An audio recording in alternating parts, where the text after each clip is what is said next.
This is going to be a quick rundown of the 22 books that I read in February. First up, we have Norwegian Wood by Haruki Murakami, and this is the second book that I've read by him. The other one was The Wind-Up Bird Chronicles. Both of Murakami's books share a lot of the same themes. The main theme that carried over between Norwegian Wood and The Wind-Up Bird Chronicles was that of relationships, not just with other people, but with the world around us. Where they differ in that idea of connections is that The Wind-Up Bird Chronicles is much more focused on human relationships, whereas Norwegian Wood also brings in a musical element, not so prevalent in The Wind-Up Bird Chronicles. Norwegian Wood has a lot of interesting ideas about memory, returning to the past or moving to the future, and whether to cling on to past relationships or look to the future. I found it very typical of Japanese fiction in the themes that it dealt with and the approach that it took towards those themes, and also of Murakami in the more, I suppose, surrealist approach that he has towards literature. It's a book that I recommend, as would I recommend his other work. Continuing with the theme of clinging to the past, we have The Grey Gatsby by F. Scott Fitzgerald. While there is the obvious commentary on opulence, the roaring 20s, and society in general, what was most interesting to me in this rereading of The Great Gatsby was the profound sadness and hollowness that encompassed Gatsby's life, and the inability to move on from the relationships that he had. He wanted them set in stone. The entirety of his world was shaped around recreating what was. To an extent, who can blame Gatsby for having that nostalgia for the past? Perhaps particularly relevant to that time period, and perhaps the desire to return to what was prior to the horrors of the First World War and the new technologies that were deployed, which really changed the face of military encounters entirely. And a continuation of the exploration of the brutality of the First World War continued as I read Ernest Hemingway's Farewell to Arms. This is another book set around the first decades of the 20th century. It's also very much defined by the central love story. It's really Hemingway at his best. The writing is charming, funny, it's a heartbreaking story, but it's probably got the best relationship advice that I've read in any book. So I think it's definitely worth the read,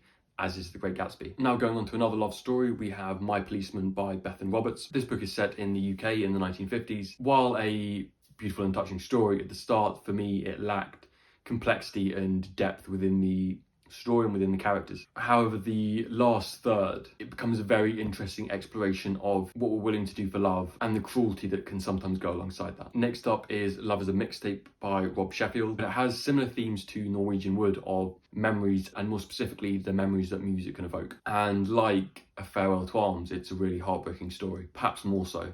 Really. It has the thread of music that it takes throughout the narrative, and it deploys it extremely well. It really makes you want to listen to music and is a reminder of how short life can be sometimes. It's a book that I would really recommend, definitely over the next two, which are both by Alain de Botton. One is Essays in Love and one is The Course of Love. They, to be honest, both fall foul of the same problems, which is that they are so mundane and the love stories in them are, to be honest, quite toxic and off-putting. Alain de Botton just tells too much when he really should be showing, and perhaps if he were more skilled as a writer, would be. That, with his attempts to give these really in-depth and supposedly clever psychological investigations of his character's thoughts, is not a good combination. And they were not books that I enjoyed, nor would I ever want to read again.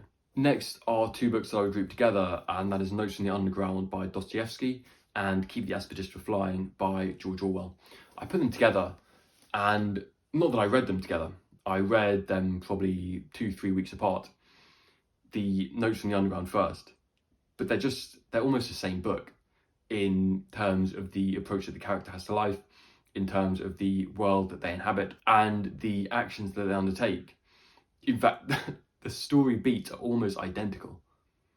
And I don't know how much Orwell was influenced by Dostoevsky, I'm sure to an extent, but they are shockingly clear. I found Notes from the Underground more entertaining in how it went about telling the story. You know, Orwell's a good writer, but he's not Dostoevsky. And Notes from the Underground is a great introduction to the work of Dostoevsky. Probably the most natural development from there is Crime and Punishment, but I think it contains a lot of the themes that Dostoevsky tackles. And in most of his books, there is a character which could be adjacent to the lead character in Notes from the Underground. If you enjoyed his writing, but not necessarily the themes, then perhaps I would avoid Crime and Punishment.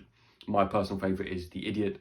I think it's the most accessible and perhaps the easiest move for someone who likes modern fiction is to go to The Idiot. Keep the Aspidistra was fine as a book, but it was also the point where I thought I've read all the Orwell that I want to read. I wasn't really drawing out any new themes from him. I've read probably 7 or 8 of his works, and I think it's got to the point where I'm fairly will have a fairly comprehensive understanding of Orwell as an author and of his worldview. So it's probably the last new Orwell book that I read. I will reread some, and at the moment I'm rereading The Road to Wigan Pier, and I plan to read 1984 as well in March. But new Orwell, that's it.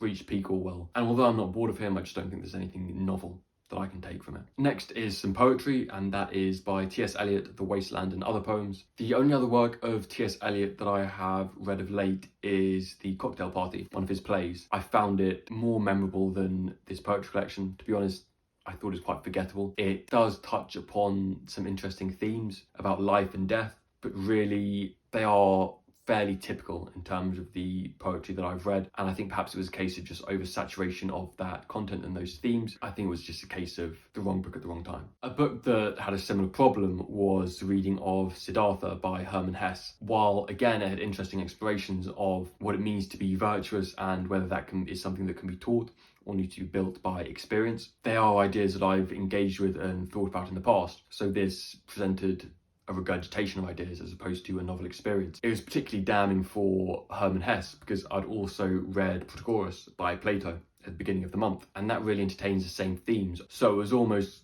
just reading exactly the same story again. It detracted from the impact of Siddhartha, which I'm sure can be an impactful book if that is the first book that perhaps you're reading which encounters those ideas. Returning to poetry, I've read a fair amount of Bukowski. Burning in Water, Drowning in Flames. Yep. Love is a Dog from Hell. And finally, You Get So Alone. These are the first poetry collections by Bukowski that I've read, and I have been a fan of Bukowski before and sort of looking at his poems on the internet. Bukowski really speaks for and to the creator, and he also creates this wonderful gritty world, which I find to be fairly appealing to an extent. I thought that Burning in Water, Drowning in Flame was vulgar for the sake of vulgarity. It pushed that to the limit and it just detracted from it. There is an allure to the grittiness in the world that Bukowski creates, but when it is natural and when it is in conjunction with other themes and other realities that he discusses, perhaps in his creative process or just in his attempt to navigate through the world. But in that collection, it was just too in your face, it was too overt, and there didn't seem to be a fundamental purpose for it, as opposed to just the shock factor, let's say. The best of the three, I think, was Love is a Dog from Hell. It contained some of Bukowski's later works, so the one that he was doing in the 70s, and I think you see the maturity of him as a poet. It's something I thoroughly enjoyed them, and of all the collections, it's the one that I would recommend. However, in general, I'm not the biggest fan of poetry collections. It's very hard to, write 300 good poems, put them in a collection, as was the case of Bukowski. There are some very good poems within it, but the consistency, I just find it lacking. And 90% of them, 95% of them, I forgot after reading them. They didn't stick with me at all. Unless it's a thematic poetry collection, for example, for war poetry, I tend to prefer to just read individual poems. This was unfortunately also the case for the final poetry collection, which was the spiritual poems of Rumi. While it was a beautiful copy inside and out, it again had just similar problems with every collection that I've encountered. Although I did enjoy the discussions and explorations of identity, I might seek out more the poetry, but not in this format. Next was Harry Potter e la Pietra Filosofale. Not really much to say about that one. It's just as good in Italian. Next is In Waterman and Sugar by Richard Brautigan, and he is an author, and this is a book that I definitely would like to reread. It was almost a combination of Huxley's Island, Hemingway's writing style, and absurdism. It's a very strange book. I'm not really sure what it's about.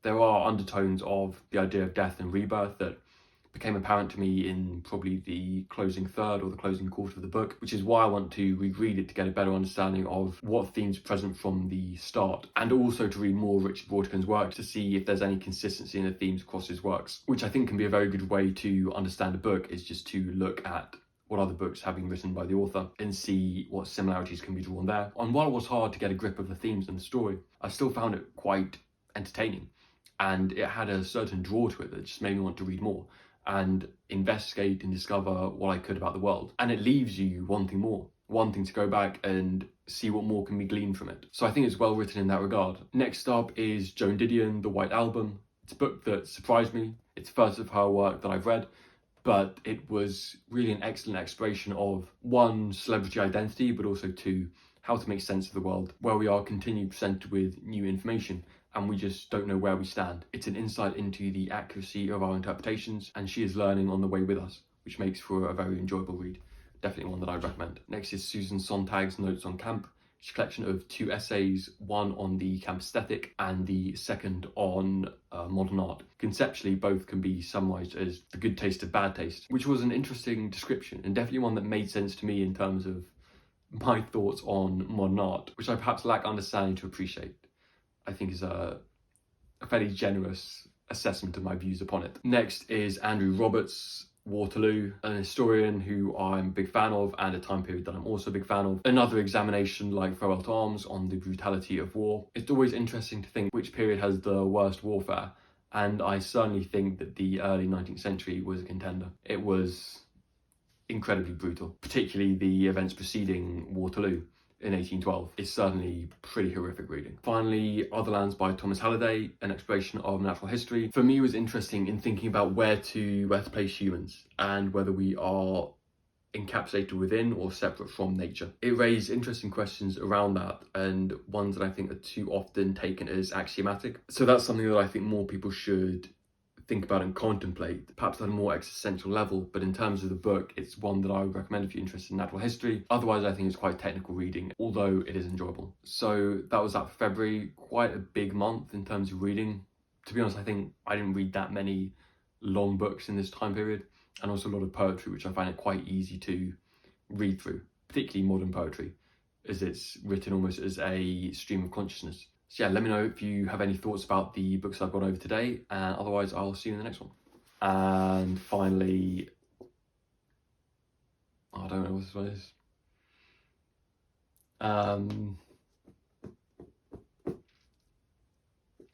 You Get So Alone Sometimes.